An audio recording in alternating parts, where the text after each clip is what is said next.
Guys welcome to our channel and bus.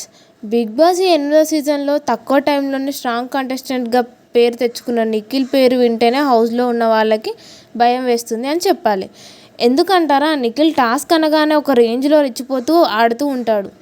ఏది ఏమైనా సరే, టాస్క్ ఏదైనా నేను విన్నర్గా నిలవాలి, నా టీంని విన్నర్గా చేయాలనే లక్ష్యంతో హౌస్లో బిగ్ బాస్ ఎంతటి కష్టమైన టాస్క్ ఇచ్చినా సరే నేను చేయగలనని ధైర్యంతో దేనికి వెనకాడకుండా ముందుంటాడు.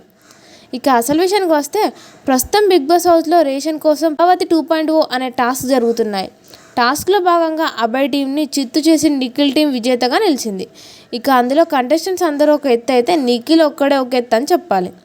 గుడ్లని వేరొకరికి దొరకకుండా చూసుకునే విధానం కానీ నిజంగా నెక్స్ట్ లెవెల్ అని చెప్పాలి. ఇక టాస్క్లో నిఖిల్కి సపోర్ట్ ఇస్తూ సోనియా కూడా చాలా మంచిగా ఆడింది. దీంతో ఈ వారం ప్రభావతి 2.0 కారణంగా సోనియాకి మంచి ఎపిసోడ్ పడింది అని చెప్పాలి. దీంతో బిగ్ బాస్ నిఖిల్ టీం సభ్యులకి ఒక బిగ్ సర్ప్రైజ్ అయితే ప్లాన్ చేశాడు. మరి ఆ సర్ప్రైజ్ ఏమై ఉంటుందనేది గెస్ చేసి కామెంట్ రూపంలో మాకు తెలియజేయండి. ఇలాంటి లేటెస్ట్ అప్డేట్స్ కోసం చూస్తూనే ఉండండి ర్యాండమ్ బస్.